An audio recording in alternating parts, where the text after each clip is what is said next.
This is Egyptian Gazette Radio.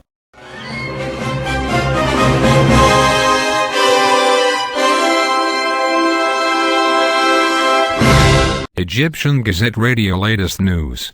A meeting scheduled for Thursday between the Supreme Council of the Armed Forces and representatives of political parties on Constitution drafting assembly has been postponed until Saturday.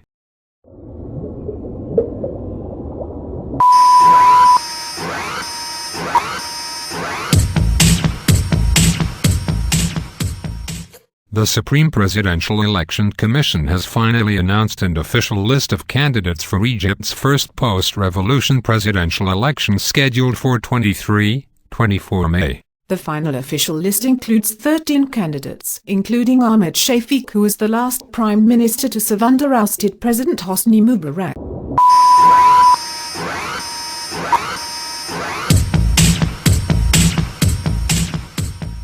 Farouk Sultan, head of Egypt's Supreme Presidential Elections Commission, said he planned to take legal action against the Muslim Brotherhood's disqualified presidential candidate El-Shadr for claiming that the Supreme Presidential Elections Commission was in ongoing communication with the ruling Supreme Council of the Armed Forces.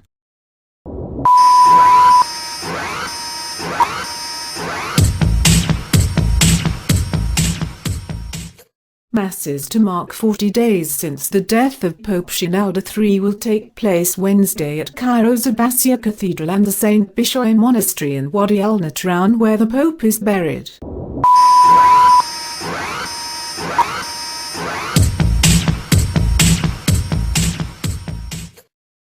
Sudanese warplanes hit southern border regions, the latest violence in weeks of clashes that have sparked international condemnation and calls for restraint.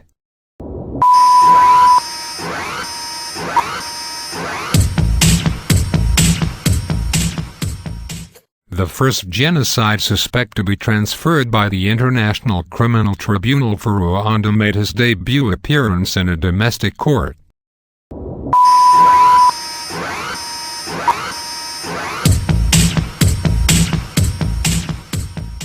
Jordan's Prime Minister Ron Kasana submitted his resignation on Thursday to King Abdullah II, less than a year after he formed a government to bring in much-needed reforms.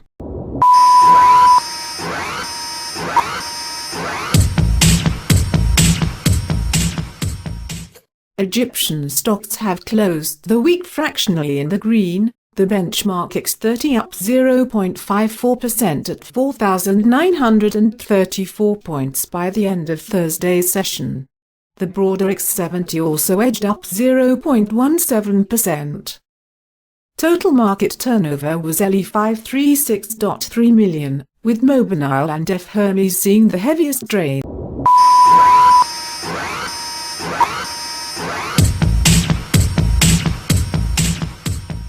An Egyptian court has lifted a freeze on the assets of Yassin Mansour, chairman of real estate giant Palm Hills Development and former board member at Credit Agricole Bank.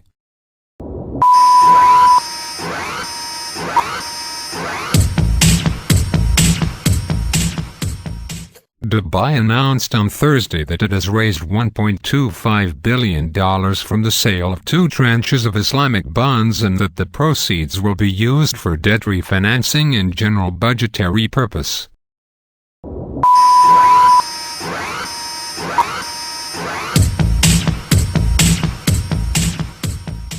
Egypt's Orascom Construction Industries has signed a $363 million deal with Iraq's electricity ministry to build a 1,014-megawatt gas power plant in northern Iraq.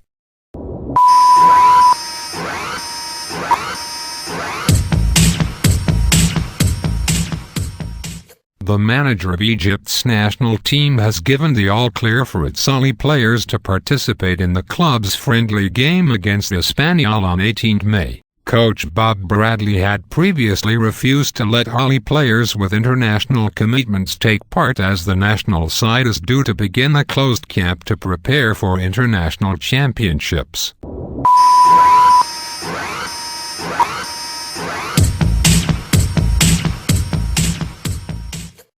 Egyptian comedy actor Adel Imam's 3-month jail sentence for defaming Islam was dropped by a Cairo court.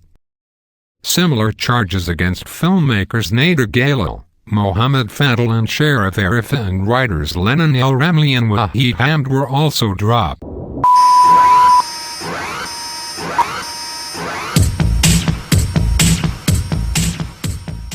Renowned artist Ramzi Mostapha's Egypt Above All exhibition will be open to the public at the Museum of Modern Egyptian Art from 26 April until 13 May. El Menaji, head of the fine arts sector, describes the exhibition as a serious and an honest attempt by the artist, seeking an innovation to commemorate the 25 January Revolution and honor its martyrs.